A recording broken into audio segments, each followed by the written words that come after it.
sejam todos bem-vindos. Estamos aqui no encontro promovido pelo Laboratório de Ensino, Pesquisa e Extensão do CAP da UERJ em Sociologia, LEPEX. Estamos aqui apresentando a companheira ex-aluna da UERJ, Bruna Almeida, professora do Centro Integrado de Educação Pública, o CIEP Cora Coralina, e vai falar um pouco para a gente com relação à sua experiência no ensino remoto, as atividades que estão desenvolvendo na instituição, falar um pouco das angústias, enfim, falar do clima, de como é que ela está vendo essa perspectiva de ensino remoto, de educação à distância, de participação dos alunos, de participação dos professores, enfim, como está o contexto educacional na instituição que ela leciona e suas impressões com relação às outras instituições e os contatos que ela tem. Esse evento, a participação desse evento está sendo... eu sou o mediador e o professor Wallace Ferreira, também da UERJ, o outro mediador. Nós estamos aqui com os alunos do PIBID, do curso de Iniciação à Docência. Estamos também aqui com os alunos da Residência Pedagógica da UERJ, de Sociologia da UERJ, e também com os alunos de Estágio 3, da disciplina de Estágio 3, que eu, Rodrigo Paim, leciono. Então, falar um pouquinho rapidamente, breves palavras, com relação à instituição. Obrigado, Wallace, pela lista de presença que está sendo encaminhada. Falar um pouquinho rapidamente, e é fundamental falar algumas breves palavras sobre o CIEP, sobre o Centro Integrado de Educação Pública, criado ali no início da década de 80 pelo ex-governador do Rio, Leonel Brizola, e seu secretário estadual de Educação, o antropólogo Darcy Ribeiro. Uma proposta extremamente inovadora, é muito importante na educação pública do Rio de Janeiro, e depois foi expandida para alguns estados, principalmente no Rio Grande do Sul, com o governador Alceu Colares, e uma perspectiva muito interessante, que uma pena que ela não avançou nos outros governos. Uma perspectiva de educação integral, que os alunos tinham contraturno para aprender artes, esporte, enfim, outras atividades, e essas atividades faziam com que o aluno permanecesse na escola, fundamental para os pais, que os alunos permanecessem na escola, afinal os pais trabalham de tarde, de manhã, então é importante a presença do aluno na escola. Na verdade, a instituição escola ela tem que estar extremamente ativa na vida do jovem estudante, no adolescente, na criança, no jovem. Enfim, essa proposta foi muito bem aceita pelos docentes no primeiro momento. Era um momento de redemocratização, a ditadura perdia força, era o período pós-anistia, e naquela época, no primeiro mandato do governo Brizola, o governador tinha um acesso muito intenso com relação aos professores, com relação ao CEP, que é o sindicato dos professores, inclusive o governador participava das reuniões. Era um momento de universalização da educação, a educação pública ela deixava de ser uma educação voltada para uma elite e passava a ser uma educação voltada para o povo, para a população de uma forma geral.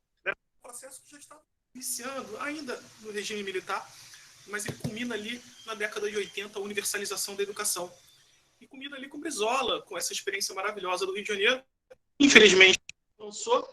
Eu lembro ainda que nessa experiência os alunos tinham acesso a tratamento médico, a tratamento odontológico. Então, quer dizer, era uma proposta integradora que não ficava tão somente na presença dos docentes. Você tinha animadores culturais, você tinha uma série de profissionais que estavam ali dando suporte no staff educacional, no staff escolar. Então, a proposta era muito interessante. Você tem alguns contrapontos, principalmente no que diz respeito à arquitetura da escola.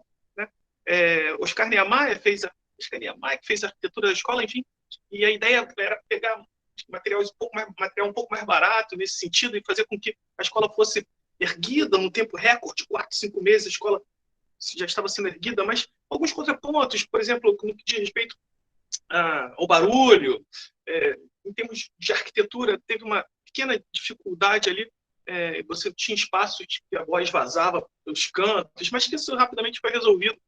Então vale a pena aqui chamar a atenção com relação ao projeto do Centro Educacional de Educação Pública, do CIEP. É um tema muito interessante para ser pesquisado numa monografia, por exemplo. Por que o CIEP não foi para frente?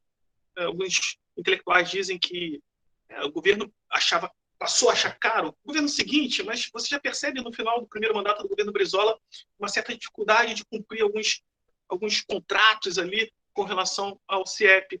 Mas no governo seguinte, do Moreira Franco, foi um governo que abandonou a perspectiva, e mais uma vez, no campo da educação, quando nós temos uma proposta bem interessante, é necessário que os outros governos continuem, né? Mas dá a impressão que a continuação de uma proposta bacana, interessante, que pensa na qualidade do ensino, no nosso caso, na educação, ela nunca avança, né? Ela para, cria-se outra, tem retrocesso. Aliás, nós estamos vivendo retrocesso, né, no campo educacional, em várias esferas nesse campo. Então, muitos especialistas dizem que a falta de continuidade no projeto do CIEP foi determinante para a sua derrocada, para a sua queda, enfim, para a qualidade da educação cair, educação pública, né, nessas instituições. Outros dizem que o aluno tornou-se caro, era uma proposta cara, né? Enfim, e aí a gente pensa na questão do investimento em educação, né? Quer dizer, educação, ela não deve ser um gasto, deve ser um investimento, né? Pensando para gerações futuras. Então, alguns especialistas diziam que o fato de ter muitos profissionais, né, esse staff educacional, que abrangia muitos profissionais, acabou tornando a escola cara, comparado às outras escolas públicas. Então, o CIEP passou a ser uma escola pública de elite, né? Além disso, a imprensa, certamente, né, Brizola, Rede Globo, uma imprensa, enfim, acabava atacando o CIEP, né, e justamente a proposta de uma educação cara. Então, convido aí todos a refletir um pouco sobre isso. É uma ideia muito interessante de pensar o CIEP, porque foi um momento bacana na educação brasileira, no início da década de 80, que, infelizmente, não teve uma continuidade, e hoje o que a gente percebe são, enfim, as instituições, a arquitetura, muitos CIEPs muito precárias, enfim, é realmente bem complicado. E a Bruna pode falar um pouco sobre isso, trabalha no CIEP, eu também já dei aula no CIEP, a nossa universidade, a UERJ, se eu não me engano, a UERJ da Baixada Fluminense, a estrutura é de um CIEP, o próprio Pedro II de Niterói tem a estrutura de um CIEP, enfim, a gente vai poder falar um pouco sobre isso. Eu só queria fazer essa introdução para chamar a atenção de um projeto muito interessante, né, e que foi exitoso no primeiro momento, que foi o projeto dos Centros de Educação de Política Integral, de Educação Integral do governo Brizola. Então, Bruna, por favor, gostaria que você falasse um pouco, abrisse um pouco falando sobre como é que é a experiência de trabalhar no CIEP, e, enfim, os alunos, e como é que está sendo essa experiência de trabalhar numa educação remota, numa educação desse contexto tão difícil, que é a pandemia, seu projeto no Facebook. Enfim, a Bruna é ex-aluna do Colégio Pedro II e ex-aluna nossa da Universidade do Estado do Rio de Janeiro, da UERJ, Sociologia. Obrigado, Bruna. Obrigado, Alan. Por favor, Bruna, com a palavra. Então, gente, boa tarde. Eu vou tentar compartilhar aí com vocês uns slidezinhos que eu fiz com som. Espero que saia o som para todo mundo. E aí, por favor, me avisem quando estiver aparecendo, que eu acho que, assim, ilustrar as coisas fica mais legal, né? Pelo menos eu acho. E tem uma galera pedindo para entrar ainda. Aí eu vou ter que compartilhar de novo. Espera aí.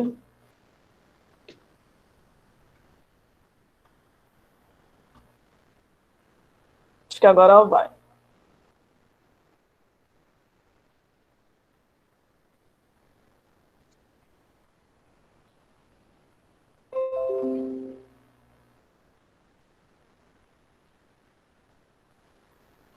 Apareceu?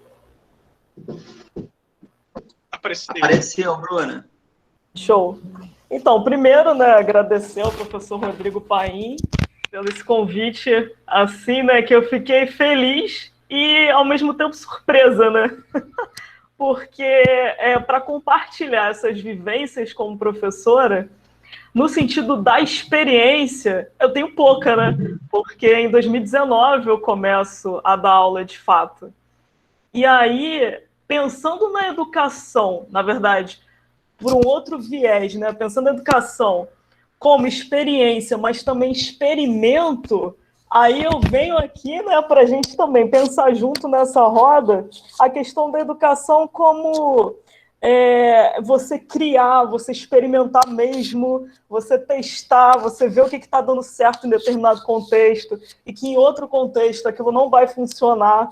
Então, além disso, eu acho que é um espaço bem propício para você pensar a escuta, para você pensar as trocas, é um espaço de afetação com o outro também, e aí a relação também, óbvio, de estudante com professor, e aí nessas inter-relações, né, eu acredito, né, e tenho vivenciado isso, e tudo dentro de uma relação dialógica mesmo, né, e de responsabilidade também com aquilo que você vai dar, vai receber e vai trocar do outro, né.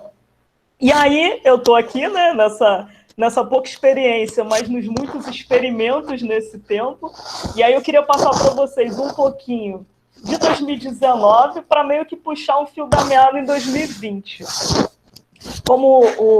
E aí eu queria agradecer também o Wallace, né, porque a gente está sempre em diálogo aí, falando de escola, falando de educação, falando do que a gente está fazendo com a galera, né, então sempre essa troca é muito positiva. Vocês estão me vendo também, porque quando a gente compartilha a tela eu não sei mais nem para onde olhar. Tá tudo certinho, né? Você aparece também, Bruna. Na verdade, aparece o slide grande e os rostos, né, aqui ao lado, pequenininhos. Beleza. Então, eu sou formada pela UERJ, como o professor Rodrigo já falou. Eu fiz uma pós no Instituto de Pesquisa e Memória Pretos Novos, para falar um pouco de história das culturas africanas e afro-brasileiras, que foi a minha pesquisa também. E aí eu faço mestrado na FEBEF, que é o campus da UERJ na Baixada Fluminense. Eu estou na linha de pesquisa Escola e seus sujeitos sociais, e o meu orientador é o professor Nielson. Então, é a estrutura do CIEP mesmo que o Rodrigo falou. Eu também estou no grupo de pesquisa e extensão cultural A Cor da Baixada, para a gente também discutir relações étnicas, raciais, dessas presenças, né, africanas e indígenas no contexto da Baixada Fluminense também. Em 2018, eu sou convocada no concurso da SEDUC, que eu fiz a prova já na graduação, ainda na graduação, na verdade, né? E aí a SEDUC demorou um pouquinho e tal, acho que isso é comum, né? E em 2018 eu já tinha terminado a graduação, então foi tranquilo, assumi o estado. Só que eu confesso que, de início, eu não me via sendo professora, né? Eu fiz a licenciatura meio que, eu já estou na faculdade, então eu vou fazer a licenciatura e o bacharelado, e vamos ver o que vai dar. Mas eu não me via nessa profissão, né, de professora de sociologia. Enfim, aí eu sou chamada no concurso em 2018. Em 2018, foi bem no finalzinho, então, na verdade, eu só fechei diário, lancei nota no sistema, enfim, eu não participei de quase nada, assim, em sala de aula, ou, enfim, qualquer questão da educação dentro da escola, foi só esse fechamento de ano letivo. E aí, eu, de início, fiquei em 3 escolas em Caxias, né? E, em 2019, eu consigo ficar em uma única escola para cumprir as 16 horas, que é a carga horária de sociologia no estado. E aí eu vou para o CIEP 032, que é o Cora Coralina, que fica no bairro do Pilar.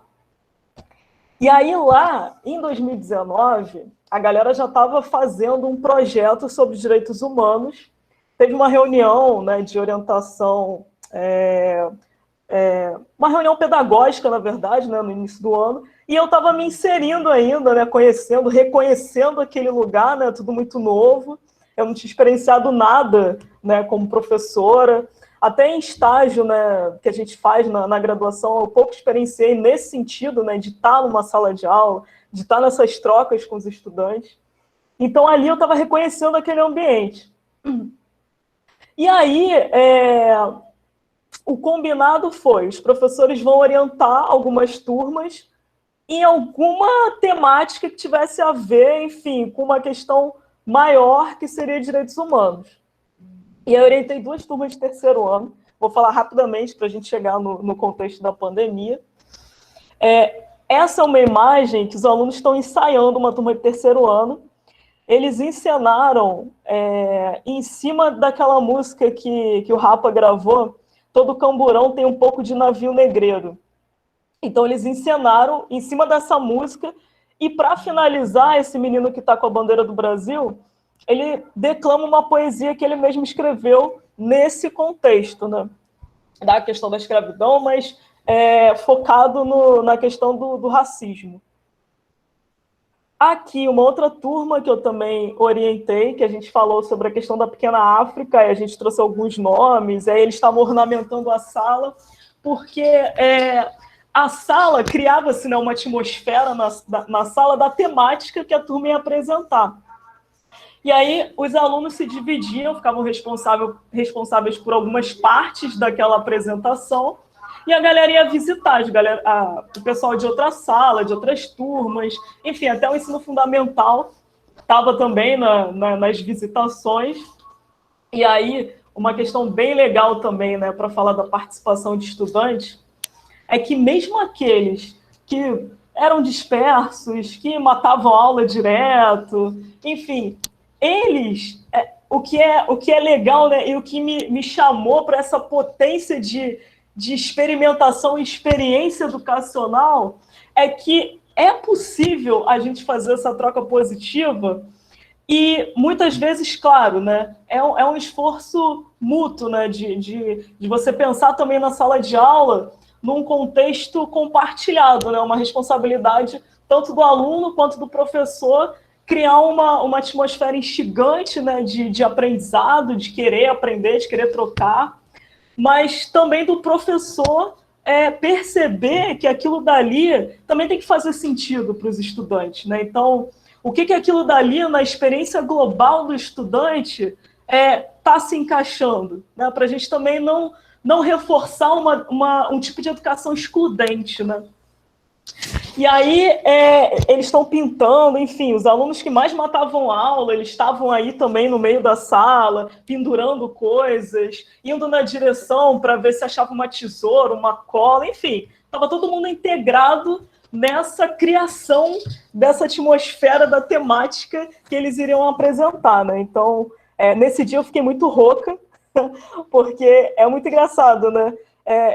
Foi uma rouquidão, mas muito positiva, porque estava todo mundo muito empolgado para fazer isso tudo. Então, era aquele falatório danado, mas não era aquele falatório de desrespeito. Então, para eu conseguir falar e organizar alguma coisa, tinha que alterar um pouco, né, o tom de voz. Então, depois daquilo tudo, daquela alegria toda do acabou, eu fiquei super rouca, né? E eu trouxe para vocês aqui, e aí vocês me digam, por favor, se vai sair o som, para mostrar também, né, para a gente compartilhar essa ideia de que como é importante, né, o aluno também se sentir representado, como essas experiências que essa galera traz consigo, como as experiências são importantes, né, para a gente pensar em que tipo de educação que a gente está reivindicando e que a gente está praticando, né? E tudo também no contexto que a gente está, o que a gente vai fazer, como que a gente pode fazer, como que a gente pode integrar. E aí, nessa mesma turma da foto passada, um aluno levou um tambor e começou a tocar nessa temática da questão afro, né? Vou botar aqui o som.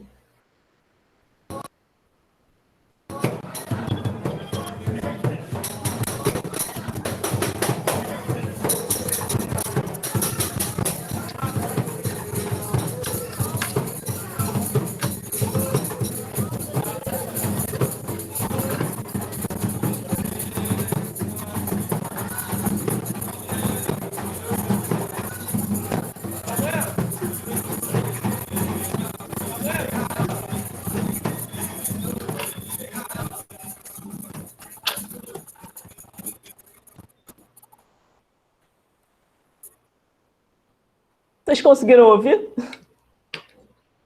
Ouvimos sim, Bruna. Sim. Tá, beleza. E aí, aquilo foi só um ensaio, que ele começou a batucar e tal, aí o pessoal foi integrando ali aquele toque, aquela música, puxando também. E aí ele toca quando vem a galera assistir e puxa também, aqui eu só botei uma foto e o áudio, puxa também a capoeira, além do maculelê que ele já tinha puxado.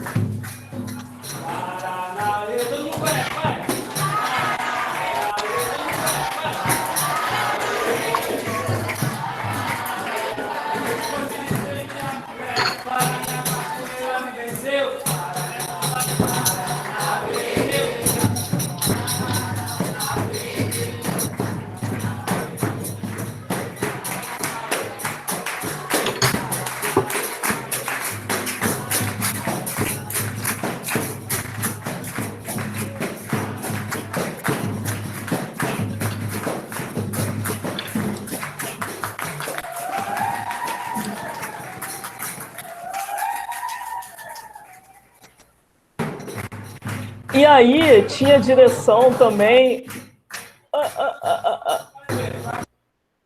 Acho que parou.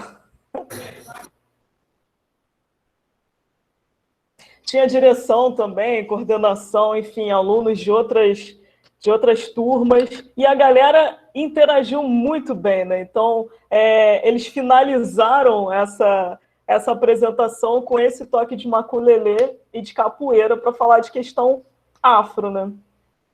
E aí, depois desse fechamento maravilhoso, né, de ano letivo 2019, desculpa, vem 2020 com uma semana de aula, a gente para por causa da pandemia. E aí a gente teve férias, né?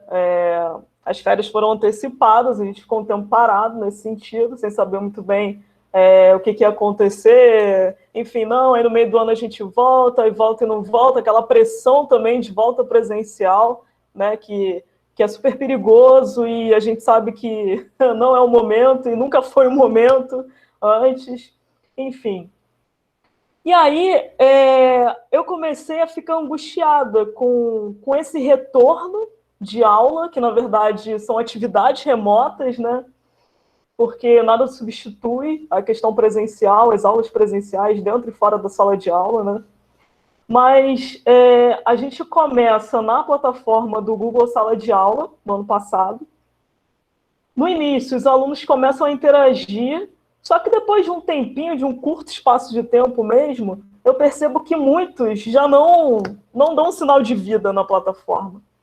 E aí eu comecei a pensar, puxa, o que a gente poderia fazer para ser uma coisa assim que desse sentido também para eles na pandemia.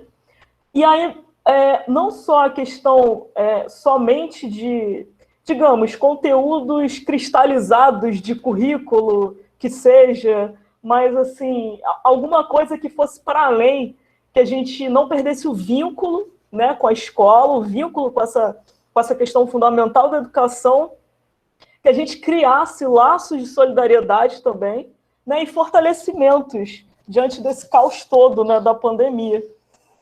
E aí eu fui percebendo que aquela plataforma não daria conta, até porque a gente sabe que nem todo aluno tem acesso a essa plataforma do Google Sala de Aula. Então, muitos alunos vinham conversar comigo no WhatsApp, por exemplo, falando que não tinha dinheiro para ficar colocando crédito toda hora, porque os dados móveis evaporavam com a tentativa de acessar a plataforma. Então, assim, videoaula, muito raramente você tinha participação assim, em massa dos estudantes. Muito raramente a gente conseguia marcar, pelo menos eu, né, falando de sociologia, eu marcava pouca aula assim, de vídeo, né, porque muitos reclamavam comigo essa questão de não conseguir acessar mesmo. Né. E aí eu compartilhei essas angústias com a professora de História da unidade, a Silvânia Brito, professora de História, e falei para ela se a gente não podia criar alguma coisa paralela para a plataforma de aula, né? A gente não deixou, claro, né, de alimentar essa plataforma com os conteúdos, enfim, de uma maneira bem menos tensa, né? De uma maneira mais confortável para eles, porque também a gente tinha relatos de professor, eu não consegui terminar a aula sei lá, de uma disciplina tal, tem professor colocando coisa demais, eu não estou entendendo nada. Enfim, a gente teve informação de tentativa de boicote à sala de aula virtual. Ninguém vai acessar mais nada, porque assim está muito ruim e tal. Ao mesmo tempo que a gente tinha notícia de familiares de estudantes morrendo, né, da Covid-19, tentativa de suicídio também, nesse contexto de pânico, né? Enfim, alunos também falando que estavam desanimados mesmo, que vou deixar para o ano que vem, quando tudo isso acabar, porque eu não tenho cabeça, né? Eu não consigo focar nos estudos. E, além disso, violência doméstica também, né? Aumentando de forma surreal, e aí também estudantes relatando isso, a gente inclusive fez um material sobre violência doméstica. Enfim, Aí eu expus toda essa questão assim, com a professora de História, e a gente resolveu tentar fazer alguma coisa em paralelo. Fizemos uma reunião com os estudantes que puderam participar, e a gente lançou. Primeiro foi a questão da proposta do Enem, do Adia Enem, que a gente estava nessa problemática, né, de fazer o Enem, nesses tempos de pandemia, acabou que aconteceu, enfim. O adiamento foi num curto espaço de tempo, tendo em vista a pandemia, né, e o não controle dessa pandemia. Enfim, e aí um ex-aluno, a gente também buscou ex-estudantes da escola para pensar nessa educação para além dos muros da escola, então a gente teve a integração de ex-alunos da escola nesse projeto em 2020, e ele fez esse desenho de um menino sentado nesse tapete, que aí ele fala que o tapete, na verdade, é um alvo, e o alvo é todo o corpo negro.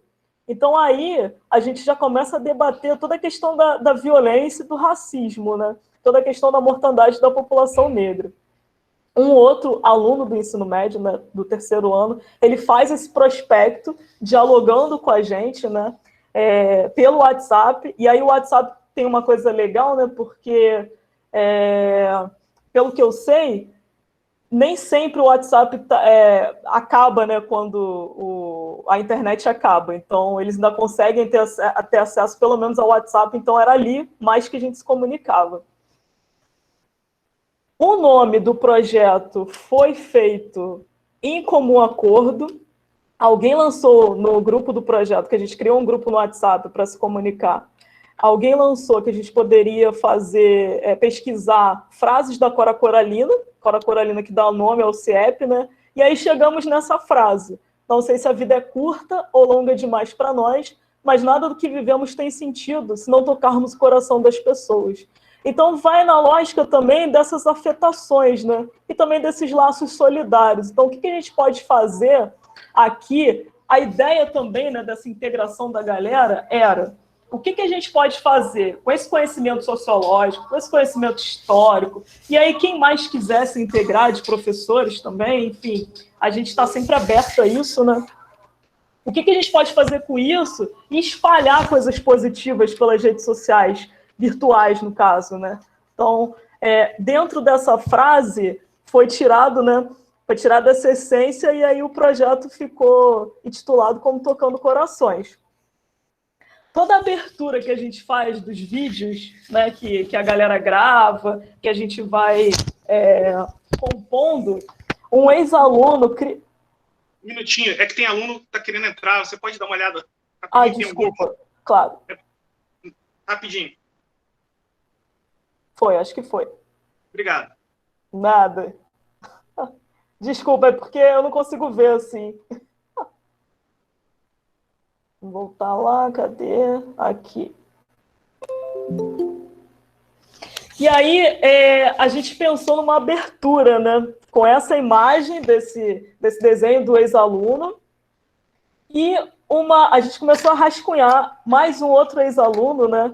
Enfim, a gente começou a rascunhar umas frases, enfim. E aí ele colocou uma música em cima disso e ficou assim para o próprio projeto. Vamos ver se vai.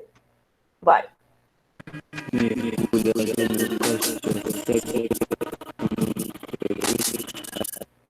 Mergulha no segue a saúde incrível, produzindo informações, fortalecendo as ações, ampliando nossas visões e tocando corações.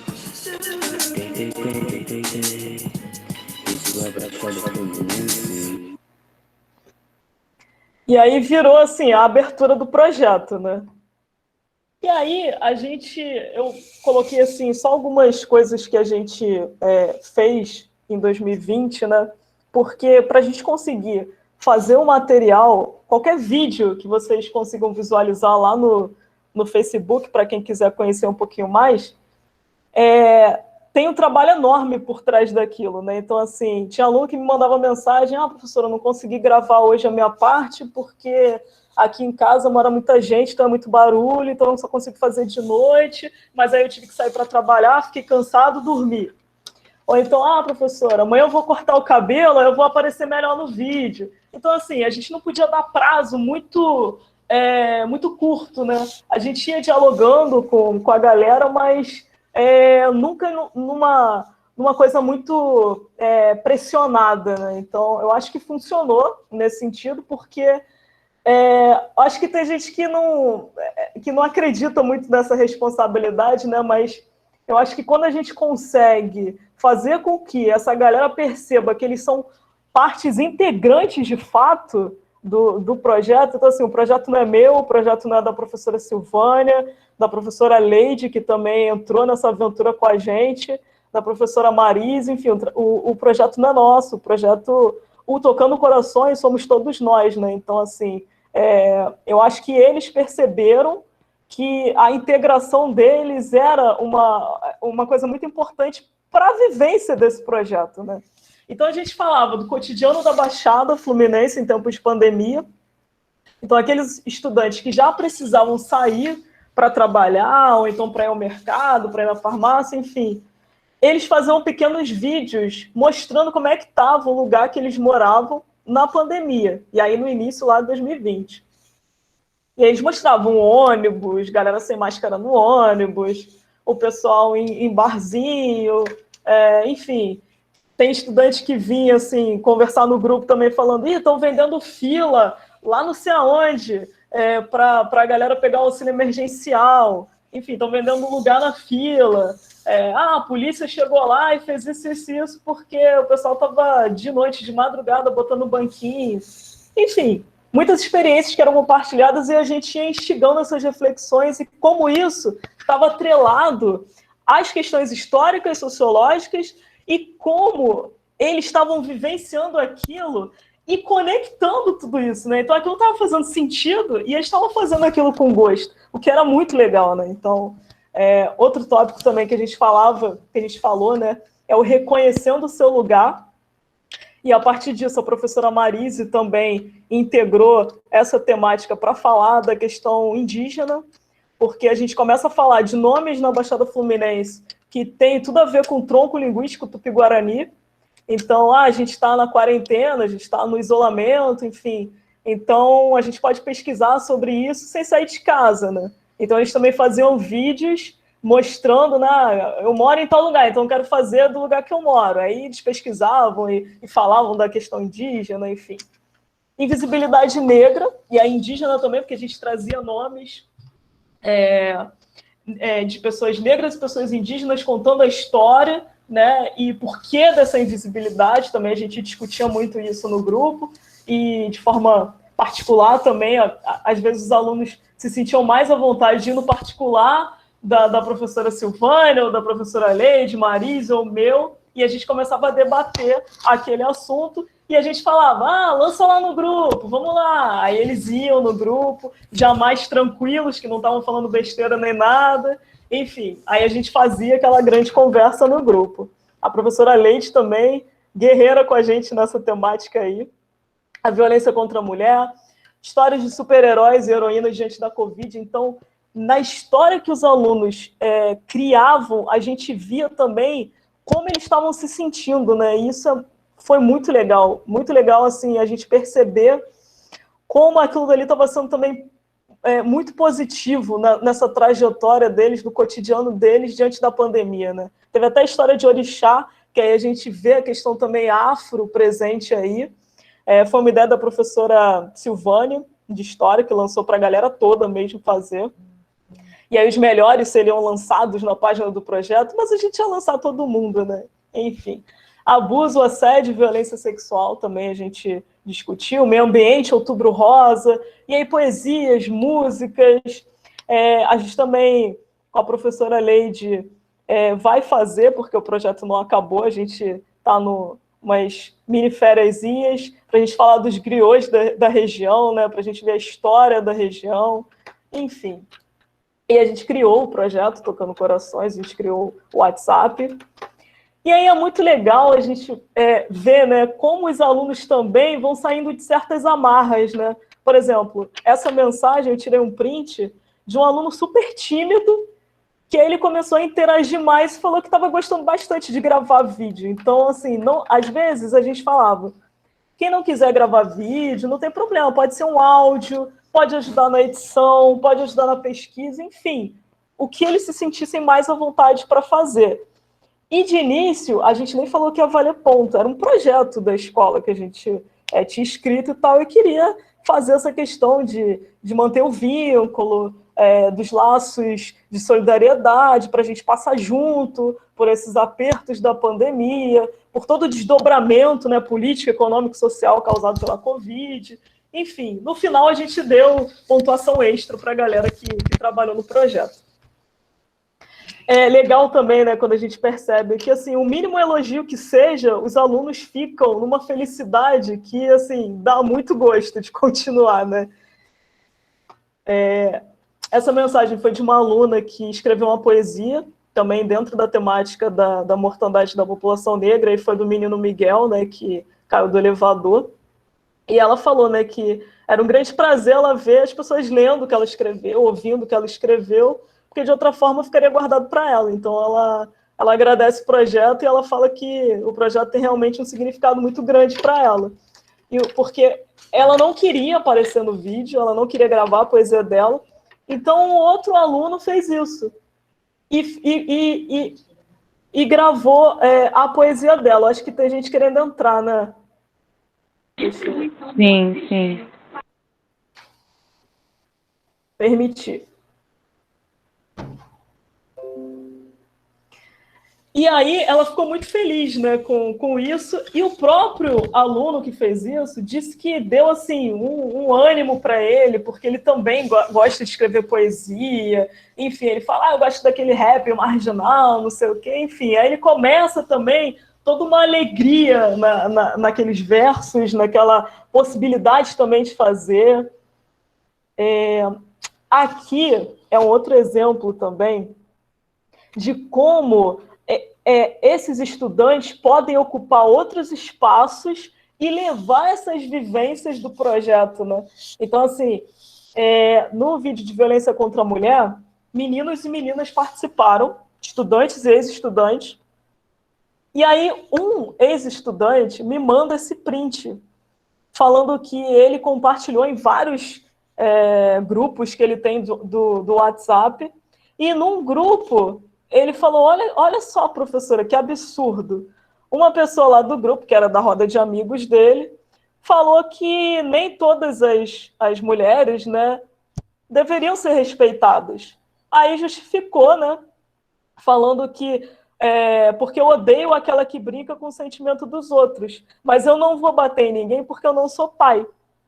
E aí, esse menino que integra o projeto, ele ficou apavorado com essa reação desse amigo dele.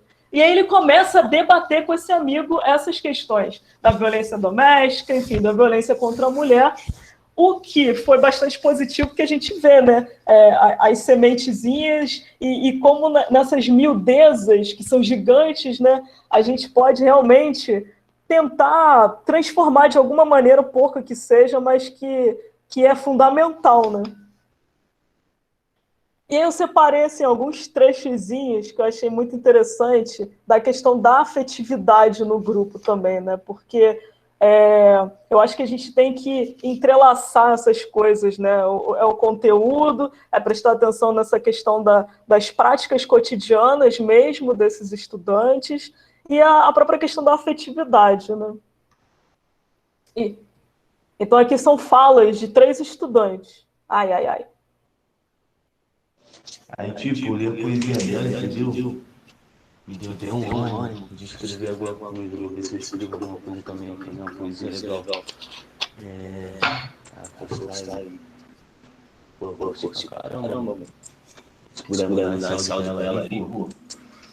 Agradeço pra caramba, me inspirou. Projeto Tocando Corações, ele chegou assim na minha vida como mais um projeto de auxílio para também. Esse projeto da violência contra a mulher, está super em questão a permitir uma pessoa diferente e melhor melhor, porque a gente está dialogando, está aprendendo, trocando informações. E aí eu pesquisei e apareceu um aplicativo que eu escrevi todo o texto. E conforme eu ia gravando, o aplicativo, o que eu escrevi, né, ia passando assim, ia rolando, tipo o Jornal Nacional lá, que eles ficam lendo o telinha lá, eu fiz isso. Eu acho que deu certo, gostei do vídeo, gostei de ter gravado esse vídeo, gostei de ter gravado. Me senti muito triste, cara. E aí, para caminhar para o final, né, para eu não me estender muito, eu queria agradecer muito mesmo a professora Silvânia Brito, que de início caiu nessa aventura, caiu para dentro junto comigo. A professora Leide, que é parceiraça, e a professora Marise. Com essas três, no meu primeiro assim, ano de aula mesmo, e dentro de um contexto caótico, né, porque 2019 foi bem mais leve, né? Então eu fui entrando nesse espaço devagarinho, né? Mas eu fui reconhecendo aquele espaço, eu fui nos experimentos para construir essas experiências. Mas em 2020 eu acho que a gente criou um laço solidário mesmo muito firme, né? Então eu agradeço essas três professoras que integraram aí o projeto também, que a gente continue agora em 2021. Para fazer assim, um comentário geral, né, de como é uma percepção minha, assim, né, diante de tudo que é vivido e também da questão da educação, né, eu acho que é extremamente importante a gente valorizar o que os estudantes trazem, né, as práticas de vida, né, a questão cultural deles, para a gente não silenciar, né, essas vozes e não domesticar esses corpos também, né, em detrimento de uma verdade única, de uma história única, daquela certeza absoluta que é muito cruel, né? E aí essa falta de diálogo, né? Essa introdução, né? Da gente encapsular essas coisas todas, né? Que pode gerar uma falta de diálogo, quebrando esses pensamentos críticos que a gente tanto reivindica, né?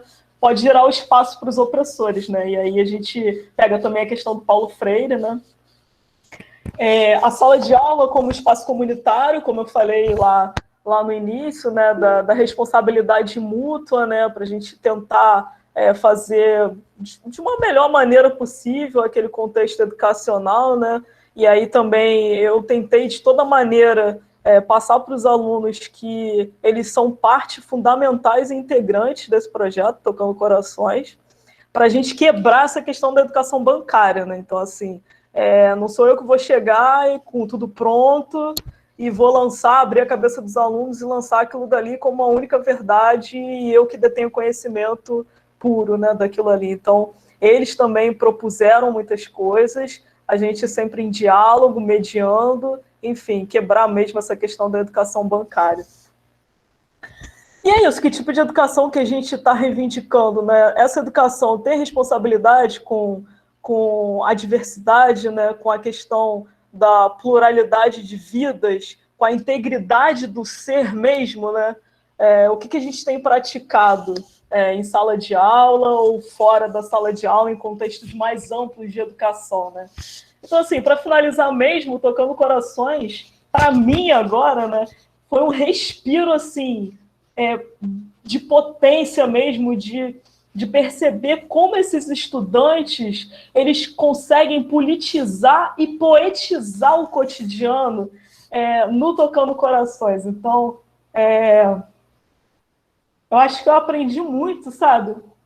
E eu agradeço pra caramba esses ex-alunos, esses alunos, por me ensinarem pra caramba e por me darem mais potência de vida nesses tempos tão difíceis.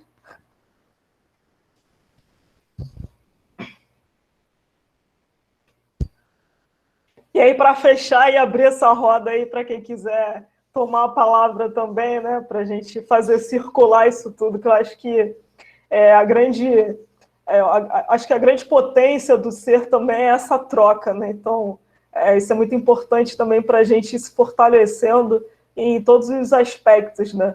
Enfim, a educação, né, eu botei alguns tópicos assim, a educação como um fenômeno de transgressão mesmo, para a gente, como diz o professor Luiz Rufino, para a gente praticar uma desobediência, né, a gente não ficar acorrentados nesses currais curriculares, né? Então, a gente perceber que contexto que a gente está e o que a gente está fazendo nisso tudo, né? Então, a educação vai sempre ser uma disputa nesse sentido dialógico e inacabado também, né? Da experimentação em sala de aula, fora da sala de aula, né? Para além dos muros da escola. Então, eu tento perceber e praticar essa questão da educação como liberdade mesmo, né? E sempre nesse ato de responsabilidade com a vida, né? Embora a gente esteja aqui num contexto de educador, de educadora, a gente está sempre também num contexto de educando, né? Então, eu acho que é isso. Enfim, é isso, gente. Eu vou parar por aqui. Agradeço a audição de vocês, enfim, todos os sentidos que vocês trocaram aqui comigo, e eu vou abrir a roda aí e voltar para o professor Rodrigo, professor Wallace. Muito obrigado, Bruna, muito emocionante o seu relato, sua experiência, num ambiente difícil, num contexto perturbador. Assim, o trabalho que você desenvolve é muito gratificante para todos nós. O perfil do nosso grupo aqui são futuros professores de sociologia, e o seu relato de experiência foi muito impactante, eu tenho certeza, para todos nós aqui. Eu vou abrir o próprio relato dos alunos aqui no chat já demonstra isso, o quão emocionante foi, quão importante foi para todos nós na nossa formação de professores e futuros professores. Vou abrir as perguntas, certamente teremos algumas aqui com relação ao trabalho que você desenvolveu e desenvolve na Cora Coralina. Eu vou fazer a primeira pergunta, no meio de tantas dificuldades, quando você falou do seu trabalho com relação às questões afro, às questões culturais africanas, com relação à música, ritmo. Eu queria saber se você vivenciou algum tipo de preconceito nesse sentido. Nós percebemos com relação às experiências de religiões africanas, de culturas africanas, a gente percebe um preconceito e até uma certa contradição nesse sentido. Afinal de contas, se a gente está falando da população da Baixada Fluminense, em grande medida, boa parte dessa população é negra, mas acaba não se reconhecendo como de origem africana e acaba desenvolvendo preconceito com relação à cultura dos diversos países africanos, das diversas culturas africanas. Então, muitas vezes motivada por questões religiosas, ou, enfim, motivada por questões que, obviamente, não têm sentido. Afinal de contas, a gente está falando da nossa ancestralidade. Né? Queria saber se em algum momento você teve alguma barreira nesse sentido, algum discurso preconceituoso, alguma dificuldade a mais, já que sabemos que trabalhar com questões africanas e das religiões afro-brasileiras, ou da própria cultura afro-brasileira, muitas vezes a gente sofre com preconceito e discriminação e coisas nesse sentido. Então, a pergunta que eu falo é se você teve alguma dificuldade, né, já que você falou de coisas muito positivas, do autorreconhecimento dos alunos, que é fundamental na nossa construção da identidade. Aliás, é fundamental mesmo, a escola tem um dever nesse sentido, e nós, da sociologia, também temos dever, né, de motivar nossos alunos, de fazê-los entender a nossa ancestralidade, a nossa cultura, né, enfim. E queria saber se em algum momento você teve alguma barreira, alguma coisa nesse sentido, algum viés que impedisse você de desenvolver de forma plena, né, a ideia da identidade cultural afro-brasileira dos nossos alunos. Essa é a primeira pergunta que eu faço, inicialmente, um bate-bola aqui, um início de uma conversa. Eu gostaria de abrir para outros alunos, Wallace, enfim, quem quiser fazer alguma pergunta, vocês podem fazer via chat, ou abrir a câmera, ou se não quiser abrir a câmera, pode fazer a pergunta para a Bruna aqui nesse momento. Tá bom? Esse é só o primeiro ponto que eu estou levantando. Então, a palavra, vocês. Rodrigo, Bruna, se me permitem, gostaria de parabenizar a Bruna pela exposição. É um trabalho que eu conheço já de algum tempo, a gente troca sempre, Bruna me encaminha pelo WhatsApp, olha, nova postagem do Tocando Corações. E tem uma coisa que eu gostaria de partilhar com vocês. A gente viveu no CAP durante muitos meses, depois do começo da pandemia, e aquela indefinição toda, se teríamos aula, como teríamos, se não teríamos, enfim. E o projeto da Bruna me inspirou, não sei se eu falei isso explicitamente para ela, mas de alguma maneira me inspirava a pensar, a gente precisa fazer alguma coisa com esses estudantes. O contexto ele é muito difícil, mas ficar parado é pior, né? Então, considerando uma educação que não seja excludente, alguma coisa precisa ser feita nesse contexto. E aí essa ideia de suscitar a percepção dos estudantes a respeito das vivências deles foi uma coisa que me inspirou, de certa forma, no meu discurso, acho que o Rodrigo também, para a gente pensar em alguma coisa para o CAP. E aí veio depois do contato capiano, e só depois o efetivo PAI, né, que é o período acadêmico emergencial, só algo mais recente. Mas essa ideia de explorar um pouco o que os alunos podem trazer, eu acho que é fantástico, não só nesse contexto, mas noutros também. A gente fala muito durante o processo de formação, e aqui a gente está falando para o PIBID, está falando para a residência pedagógica, o que o professor deve fazer para que o aluno seja um educando ativo, para que ele não seja um reprodutor e nem para que ele seja alguém que vai passar um tempo na escola e vai aprender muito pouco. Colocar o aluno para pensar, desenvolver o pensamento crítico, uma perspectiva freiriana, é tentar explorar nos alunos o que é a realidade deles. De que maneira as temáticas, os nossos conceitos da sociologia têm a ver com o mundo deles. E, de certa forma, você fez isso, né? E isso vai aparecer, por exemplo, na mensagem que você compartilhou de um aluno repreendendo o colega por uma atitude misógina, né? Isso até chama atenção para uma questão que a gente fala muito às vezes nas nossas aulas, como efetivamente a gente encontra na periferia um conservadorismo e às vezes tem um reacionarismo muito forte. Isso explica, enfim, determinadas opções políticas que a gente vive na realidade, na realidade atual, na realidade presente. Mas qual é o papel da escola diante disso? Qual é o papel da sociologia diante disso? Do enfrentamento aos preconceitos todos, né? O preconceito racial, a intolerância religiosa. Eu acho que o teu projeto tem mérito em tocar nessas questões e nos inspirar a desenvolver outros projetos de iniciativa parecida. Quer dizer, outras coisas que não só explorem como os alunos podem colocar em prática os direitos humanos, o enfrentamento às violências, o enfrentamento aos preconceitos, às segregações, como é que os alunos podem pensar isso a partir das suas realidades, para que as nossas aulas não sejam simplesmente uma reprodução de conteúdos. Eu acho que isso é muito importante. E que a gente consiga desenvolver aquilo que se fala tanto na disciplina, desenvolvimento da cidadania, desenvolvimento dos direitos humanos, mas fazer isso nem sempre é simples. E aí eu acho que as tuas experiências trazidas e compartilhadas conosco nos mostram um caminho nessa direção. Eu acho que isso é muito legal, Bruna. E aí eu vou, enfim, esse é um compartilhamento, uma fala rápida minha aqui. Eu acho que fundamental é os alunos poderem trazer alguma coisa, não só uma opinião, mas uma pergunta. A pergunta do Rodrigo é muito pertinente, porque o que você está trabalhando na Baixada é algo que vai aparecer com todos nós nas nossas aulas, independentemente do colégio. É trazer uma visão de mundo que a sociologia defende, repito, que defende direitos humanos, o combate à intolerância, o combate aos preconceitos, que nem sempre é algo valorizado no senso comum, que muitas vezes está mais voltado para o conservadorismo, para o reacionarismo. Então, muitas vezes, trabalhar isso é muito importante, mas é dialogar com a sociedade que nem sempre pratica. Na verdade, a maioria deles não pratica essa visão de mundo mais de maior enfrentamento, de maior valorização aos direitos humanos. Então, acho que essa é uma reflexão que eu faço, mas eu gostaria muito de abrir aos estudantes. Como é que eles, estudantes do PIBID, da residência, os outros estagiários, pensam sobre isso? Quer dizer, nesse começo de prática docente ou de formação docente, de que maneira eles esperam vivenciar essas questões na sala de aula? Então, eu deixo aqui aberto para os outros alunos poderem trazer suas percepções, suas perguntas. Eu acho que esse momento de troca é relevante. Alguém gostaria?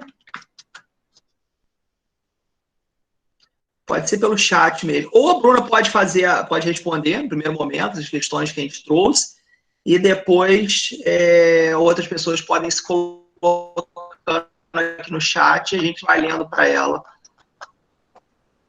Então, posso, então?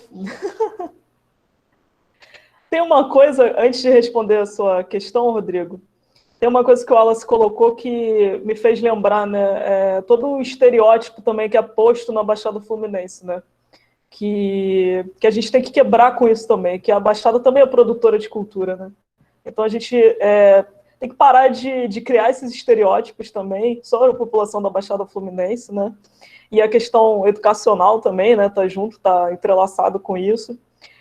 E aí o projeto Tocando Corações, eu acho também que ele está ligado nessa questão, pensando na educação nesse sentido do inacabamento também, né? Eu acho que o projeto também buscou construir e expandir também com esses estudantes e ex-estudantes da escola variadas maneiras de possibilidade de ser, né? Então, assim, inclusive numa lógica, nessa lógica de libertação que a gente fala, né, puxando Paulo Freire, no sentido deles perceberem que eles podem aprender e ser também coisas diferentes do que está ali imposto para eles no sentido de estereótipo mesmo, né? Então, que eles são capazes de fazer o que eles quiserem, né? Então, se eles quiserem ir para uma universidade, eles vão para uma universidade. Não é porque eles estão na Baixada Fluminense, não é porque eles estão numa escola pública, enfim, muito pelo contrário. Então, assim, eu acho que o Tocando Corações também puxa essa vibe, né, enfim, dessa galera driblar, né, essa precariedade e esses preconceitos, né? Então, assim, que tá tão enraizado ainda, né, infelizmente, e às vezes incutido neles próprios, né? Então, muitas vezes eles não se valorizam. E a gente tem que ter toda uma sensibilidade também de desconstruir isso tudo, né? Então, assim, se a gente for pensar, e aí tá dentro também, né, do que o Ailton Krenak fala, né, para a gente pegar essa questão da visibilidade indígena, por exemplo, quando a gente pensa na vida, ou entende, ou percebe a vida de uma maneira só utilitária, né? Então, a gente, nesse sentido, a gente vê o consumismo e a escassez como dois pontos fundamentais nesse funcionamento social. Então, assim, poxa, a vida não é isso, sabe? Então, assim, o que a gente pode fazer com isso? O que a gente pode fazer de diferente com isso, né? Então, assim, eu acho que a gente tem que enfatizar esses encantamentos de vida neles, né? Que é muito além para esses conteúdos que estão ali no currículo mínimo, que a gente tem que seguir direitinho, que a gente, muitas vezes, que a gente está presa ali. Então, assim, também uma linha muito tênue, né, quando a gente está na escola. Porque, ao mesmo tempo, a gente também pode estar amarrado nessas coisas coloniais, né, as coisas da colonialidade, na verdade. Então, a gente tem que estar sempre muito atento e preocupado preocupado com isso, né? E aí, para responder a questão do Rodrigo, eu não tive barreira especificamente. Tem gente pedindo para entrar. Foi. Eu não tive barreira, assim, de não pode fazer isso, ou então eu própria sofri algum tipo de quebra em relação a alguma coisa que eu quis desenvolver. Mas, por outro lado, a gente tem que sempre dialogar com os próprios estudantes e muitas vezes em sala de professor, em corredor, a gente vê muita reprodução de preconceito que muitas vezes sai sem querer. Então é uma questão assim, chuta que é macumba, numa brincadeira, sabe? Que não seria no sentido de ofender ninguém, mas que na verdade é uma ofensa. Então, como é que a gente pode trabalhar isso, né? Por isso que eu falo que a gente está sempre também numa condição de educandos, né? E aí teve um aluno nessa vivência de 2019 que, quando a galera estava lá ensaiando o maculelê, ele me falou que que ele praticava capoeira. Aí ele falou para mim assim, mas, professora, eu não sou macumbeiro não, hein? Aí eu, assim, perguntei para ele qual era a preocupação dele e me falar aquilo tão enfaticamente, né? Então, assim, aí eu meio que enxerguei assim, o que uma coisa tem a ver com a outra? Ou então, por que essa sua ênfase de dizer que você joga capoeira, mas que você não é macumbeiro? Ele, não, porque aí começa todo aquele estereótipo também, né, do racismo religioso. Ah, porque eu sou evangélico, mas eu jogo capoeira. E aí ele começa a cantar uma ukulele. Aí ele começa a falar: oi, boa noite para quem é de boa noite. Oi, bom dia para quem é de bom dia. Que isso está entranhado na raiz africana, né? Então, assim, é uma questão cultural. Então, por que ele está tão preocupado com isso, sabe? E um aluno negro também. Então, por que ele está preocupado com isso? Porque a gente ignora a história, né? A gente ignora as nossas raízes, a gente ignora essa questão essa questão afro-indígena. Então, assim, a Baixada, por exemplo, tem 60 e poucos por cento, assim, que são de raiz afro, que são indígenas, e a gente também nem sabe. Então, assim, quem é a população da Baixada Fluminense também? E por quê? Então tem todo um contexto aí, né, que a gente muitas vezes ignora e a gente acaba reproduzindo esses preconceitos de maneira até inocente mesmo. Não é para faltar com respeito a ninguém, mas assim, acaba faltando pela ignorância, né? E para finalizar, assim, que me veio à memória dessa pergunta do Rodrigo, fora a questão de estudantes, que também, quando a gente aborda essas questões afro-indígenas, também vem com toda uma questão, indígena, o índio tem que ficar lá no meio do mato. O que o índio está fazendo aqui? A professora Marisa é indígena, mas ela tem celular, ela usa smartphone. Então, assim, a gente tem que ficar congelado no tempo, né? O índio está lá no meio do mato andando nu e pescando, e, enfim, para sobreviver. E dormindo na rede, porque índio é preguiçoso, tem todo o estereótipo da rede também. Enfim.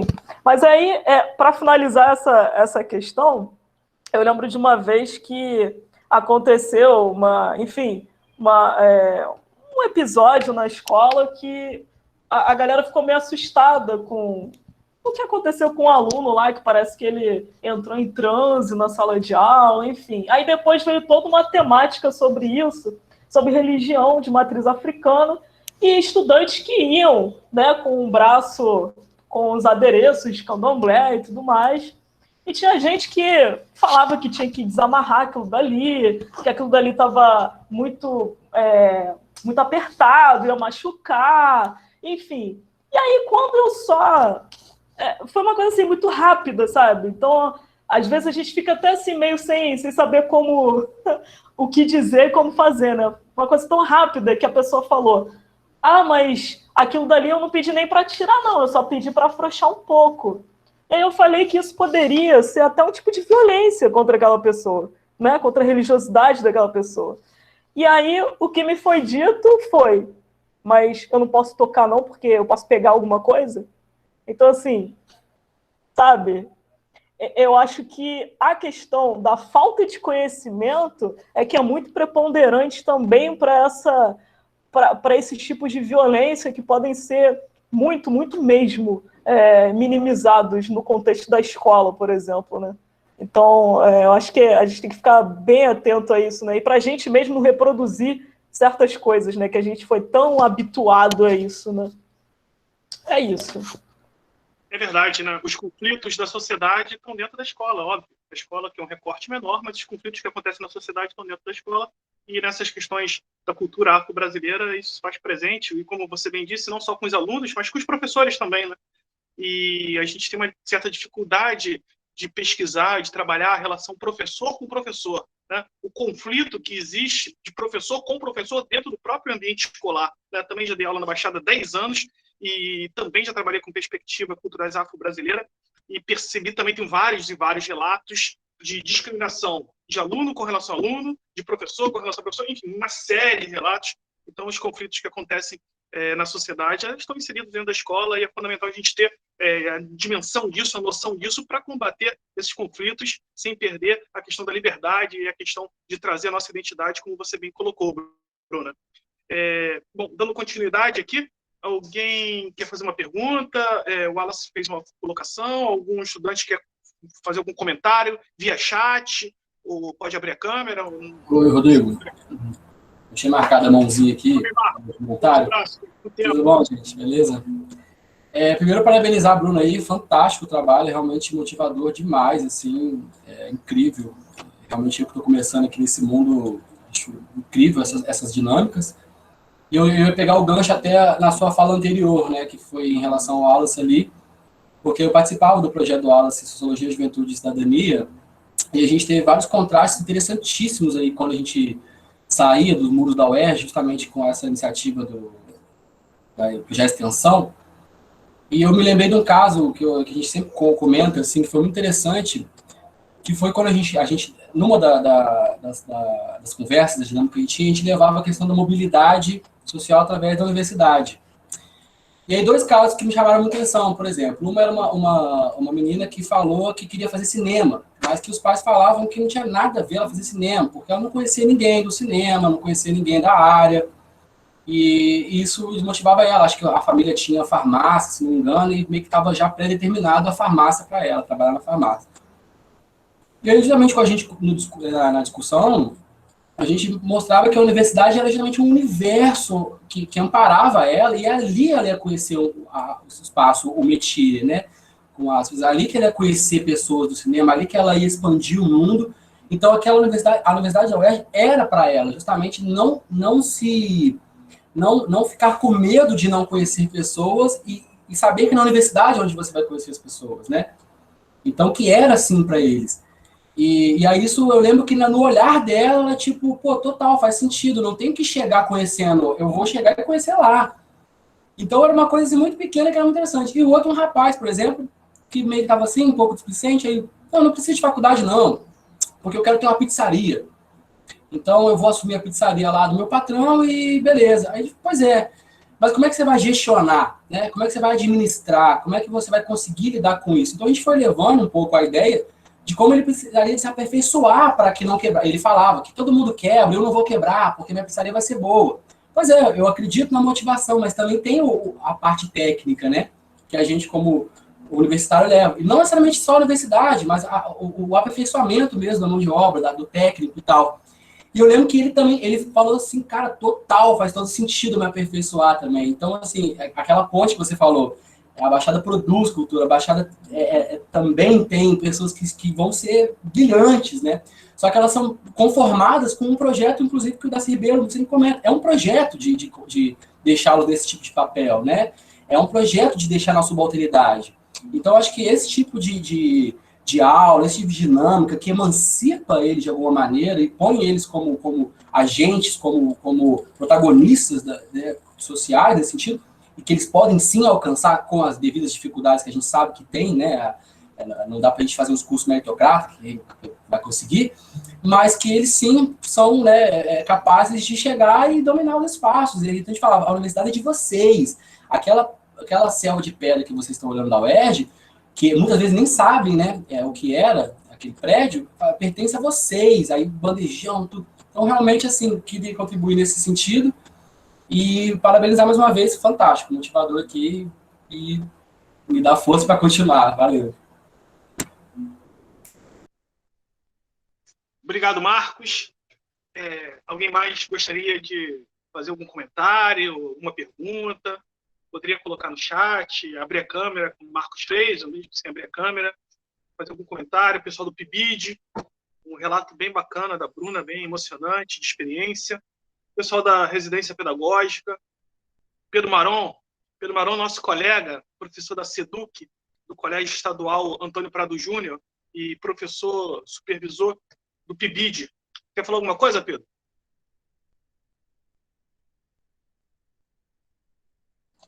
Pedro, tá sem som. Tá sem som, Pedro. Boa. Primeiro, parabenizar a Bruna pelo trabalho dela, assim, realmente é fantástico, assim, e ver, assim, tipo, né, ela contando, assim, chegando há pouco tempo, assim, na rede estadual e como se tem coisas que a experiência te traz, assim, a força da novidade de chegar e querer fazer alguma coisa que talvez quem está há mais tempo não consegue mais imaginar, né, que já fica meio envolto no cotidiano, no negócio, vai perdendo um pouco essa capacidade de imaginar, né? Assim, de construir uma coisa nova, assim, de trabalhar de outras formas, né? Assim, eu também, agora eu estou no Prado Júnior, mas durante quase 8 anos, eu dei aula na Baixada também, só que em Nova Iguaçu, né? E dei alguns colégios, depois fiquei bastante tempo ali no colégio ali perto da Dutra ali. Mas, enfim, acho esse que você, um dos pontos, né, do projeto que você desenvolveu, que é justamente trabalhar com essa história da Baixada Fluminense, né? Que se a gente não trabalhar no colégio, onde é que ela vai ser trabalhada, né? Porque não se fala sobre isso, né? O imaginário, o máximo que você tem no imaginário da Baixada Fluminense é a violência, né? Do modo geral. E no currículo de história, né, normal também não se aborda a história da Baixada, a história urbana, no máximo a história do Rio de Janeiro, né, da cidade, capital, é de lá. E acaba que para a galera lá, ainda que evidentemente os alunos têm agência e pensam a sua própria história, outras formas de pensar a história circulam por ali, né? É muito forte esse imaginário também de a gente estar num lugar que não acontece nada, a gente está fora, lá que são as coisas, enfim. Então, acho diversos pontos, esse ponto que você falou de pensar através da própria história da Baixada Fluminense, né, das diversas partes da Baixada Fluminense, é sensacional. E, assim, para falar um pouco mais para a galera também, que eu acho que você abordou um pouco, está um pouco na questão que o Wallace tinha levantado, mas você desenvolveu um pouco mais, assim, de como essa iniciativa que você teve no projeto, ela também completamente dentro do currículo mínimo de sociologia, né? Porque o currículo mínimo de sociologia do Estado, ele por um lado, ele tem suas limitações, por outro, ele dá uma liberdade para a gente de trabalhar temas da maneira que a gente quer, né? Outras disciplinas, né, que tem uma coisa muito mais conteudista, né, que limitam o professor, né? A sociologia, ela dá essa liberdade para a gente, né? Então, assim, o que você abordou, identidade, o que você abordou, relações sociais, você abordou violência, tudo isso está, de alguma maneira, no currículo mínimo de sociologia mesmo, né? Então, como você, né, falar um pouco para a galera como na sua cabeça isso também pode ser incorporado ao dia a dia ali, da aula, né, de segunda a sexta, de 7 a meio-dia, enfim, da coisa ali dentro da sala de aula mesmo, né? Para além do projeto, assim, uma coisa que seja cotidiana, né? Abordar, né? Tentar abordar por essa chave, né? Você falou já sobre isso, né? A questão colonial, só para falar para a galera aí do PIBID, da residência, coisa.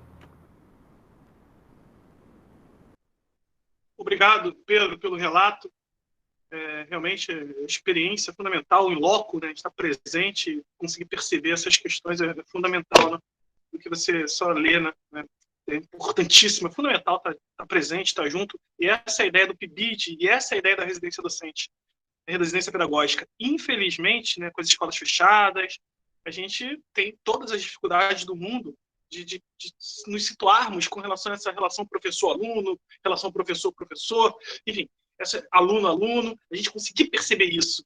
Mas a proposta do PIBID e da residência pedagógica é justamente essa, você vivenciar o dia a dia da escola, você perceber as tensões, você perceber as relações de poder, você perceber toda essa inquietude, toda essa questão que vibra numa escola, né? Infelizmente, a gente está vivendo esse contexto de pandemia e não estamos conseguindo, né? Obviamente, né, por questões lógicas, estar no dia a dia da escola, mas a gente tenta fazer o nosso trabalho aqui, trazendo a experiência de professores da escola, da SEDUC, da Secretaria Estadual da Educação, como a Bruna, e como semana passada nós trouxemos aqui o Thiago falando sobre PowerPoint, em aula de sociologia, que é uma ferramenta também muito importante para o nosso ofício, para a nossa atividade elaborativa, né? Então, a nossa proposta é essa, tentar, já que a gente não pode estar fisicamente nas escolas e perceber essas dinâmicas, pelo menos nós estamos tentando trazer aqui os professores para relatar as suas experiências exitosas, como aqui no caso da Bruna Almeida. Obrigado, Pedro. Alguém mais quer falar, quer dar uma opinião, quer fazer um comentário? Pode ser via chat, pode ser via câmera, pode ser, enfim, só áudio. Admilson Bezerra, boa tarde, Bruna, parabéns, muito legal o projeto. E o mais legal, deixe-me ver aqui, ele colocou via chat. O mais legal, muito legal o projeto, e o mais legal é conseguir realizar esse agora. Ele é agora, né, nesse contexto, claro. Sou professor do Estado, na Baixada também, só que de inglês, por enquanto. Entendo o que o Rodrigo está dizendo em relação a abordar temas sensíveis como a questão racial. Como em qualquer lugar, de cara, eles olham para você como esse tema não tivesse nada a ver com eles. O colégio estadual, onde trabalho, tem projetos interessantes. mas pouco apoio de direção e de outros professores. Pois é isso, né? Às vezes você chega motivado para trabalhar com um projeto, né? E você acaba tendo barreiras dentro da própria instituição, dentro dos próprios colegas de trabalho, né? Perceba como essa relação professor-professor, que é pouco estudada, mas que é uma relação que às vezes é tensa e que você pode ter problema. Bruna, quer fazer algum comentário com relação à passagem aqui do Admilson? Com relação a você recebeu algum apoio da direção ou de outros professores? Você fez um comentário de uma professora que te apoiou no início, mas você teve algum apoio da direção, ou mesmo, sei lá, um desprezo com relação à direção? Algum institucional nesse sentido? Eu falo desprezo porque a gente tem um projeto de extensão de cinema e a gente tenta levar cinema e debate nas escolas e de vez em quando a gente esbarra com a falta de apoio da direção de algumas escolas. Então, às vezes, a direção da escola, quando você traz alguma novidade, eles acabam tendo medo. Sabe aquela coisa nova? Olha, o que esse professor está querendo? Será que ele está querendo revolucionar? Então, qualquer novidade que fuja da rotina, aquela rotina pacata e chata da escola, qualquer novidade que fuja daquela rotina, muitas vezes a direção fala, não pode, estou atarefada, enfim. Então, você não tem nenhuma direção que seja pedagógica, você tem uma direção que se considera gestão. Então, qualquer novidade pedagógica, qualquer coisa que sirva para motivar os alunos, muitas vezes a direção vai contra. Obviamente, eu estou falando de algumas e não todas. Mas gostaria de saber se você teve algum apoio institucional da direção, de professores, enfim. Eu acho que essa pergunta é a pergunta da Edmilson nesse sentido, que também tem experiência na SEDUC em escolas da Baixada. E aí, Bruna?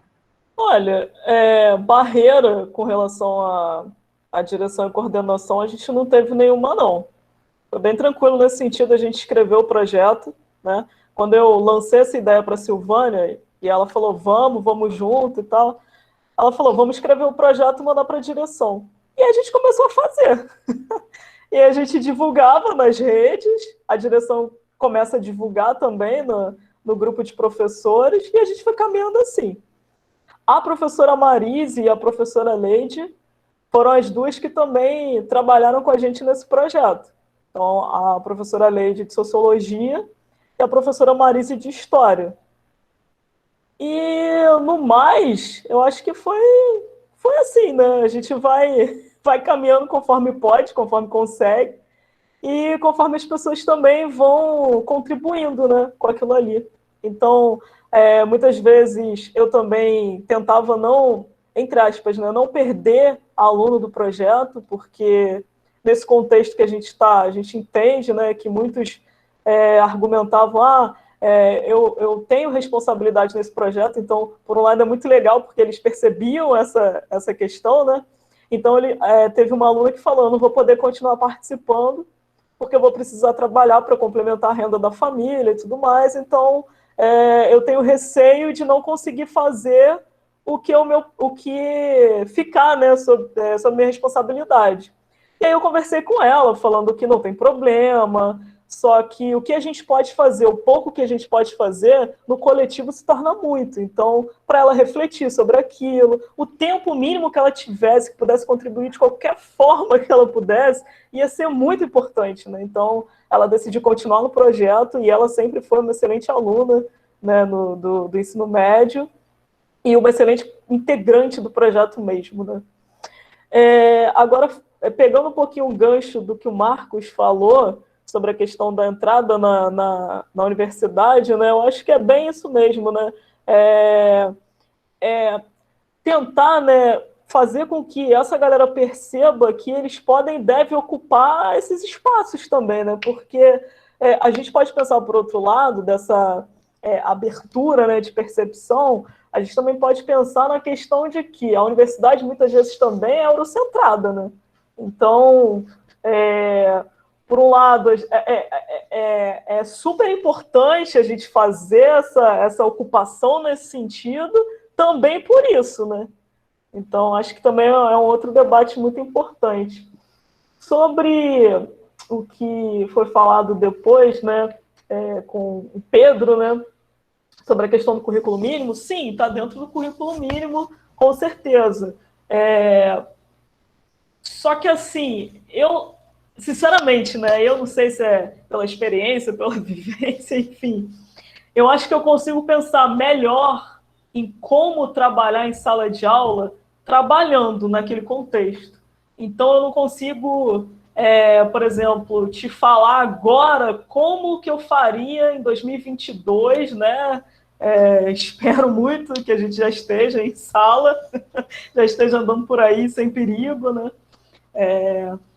Eu não consigo te dizer como é que eu vou lidar com o currículo mínimo ou com essas questões para além do currículo mínimo também, no contexto de sala de aula. Porque eu preciso, de verdade, sentir aquele contexto e como que eu vou trabalhar aquelas temáticas com aquelas turmas. Porque muita coisa que eu faço, né, que eu fiz em 2019 com uma turma, eu não consegui fazer com outra, de terceiro ano, por exemplo, na mesma escola. Então, eu não consigo estar com uma coisa muito pronta, assim. Então, eu vou sentindo aquele espaço para ver como é que eu posso trabalhar com aquilo dali, trazendo aquelas coisas que os alunos já estão ali vivenciando, praticando nos cotidianos deles, e aí sim, tentar elaborar uma aula que faça sentido para eles, né? Então, por exemplo, para a gente falar de papéis sociais, por exemplo, né? Eu fiz uma brincadeira de roda com eles lá para brincar de vítima, assassino, detetive, aquela brincadeirinha do papel, por exemplo, né? Então, assim, foi super legal, porque eles começaram a discutir que a gente pode ter mais de um papel social, e eles começaram a entender aquilo, aí queriam brincar mais, só que aquilo dali era para além de uma brincadeira, por exemplo, né? Para discutir papel de gênero, por exemplo. Para uma turma de primeiro ano, eu já peguei algumas frases prontas. Não, na verdade, eu fiz uma pergunta, agora não me lembro muito bem qual foi a pergunta, mas eu fiz uma pergunta que poderia instigar frases machistas e pedir para os alunos escreverem no papel, não colocarem o nome para ninguém ficar, enfim, com vergonha de se expor e tal, me entregar, eu misturei lá, não vi mesmo quem foi que escreveu o quê, e aí ia lendo aquelas frases, e a gente ia discutindo aquelas frases para ver, né, como é que a gente vai desconstruir essas frases machistas, por exemplo, como é que a gente vai desconstruir essa ideia aqui homofóbica, por exemplo. Então, a gente percebia também como naquele contexto microsocial tinha muita gente preconceituosa em vários aspectos, né? Então a gente ia desconstruindo junto ali. Também já rolou um debate que eu dividi a turma em grupos, e aí a gente falando sobre questão de trabalho, por exemplo. Uma parte da turma ficava responsável para argumentar de uma determinada visão. A outra ficava responsável por argumentar numa visão oposta, mesmo que não fosse o que eles achavam que era, mas assim, só para a gente ter aquela contraposição de perceber por que as pessoas, em determinados contextos e temáticas, falam e fazem de determinada maneira e os outros por que fazem isso. E aí tentar justificar, argumentar o porquê que é aquilo, porquê que não é, enfim. Então, acho que vai muito assim do que eu consigo sentir naquele ambiente ali para ver como é que eu vou trabalhar aquilo dali. Acho que é isso. Muito bom, Bruna. Rodrigo, só um comentário. A Bruna está trazendo várias dicas, né, de coisas para a gente fazer.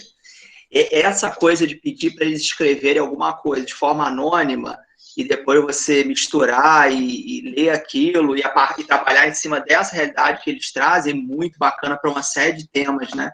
Desconstrução de preconceitos talvez seja o principal. A gente chegou a fazer isso no projeto de extensão, o Marcos participou, o Marcos falou do projeto de extensão, ele era bolsista, né, projeto de extensão Sociologia, Juventude e Cidadania, que desenvolvia palestras, rodas, debates nos colégios estaduais. Inclusive, a gente queria muito ir na Colégio da Bruna. A gente estava falando isso desde o início de 2019, não foi possível, mas a gente vai lá, assim que a gente voltar presencialmente. Agora, a ideia é um pouco essa, né? Trabalhar os temas a partir de jogos, debates, dinâmicas.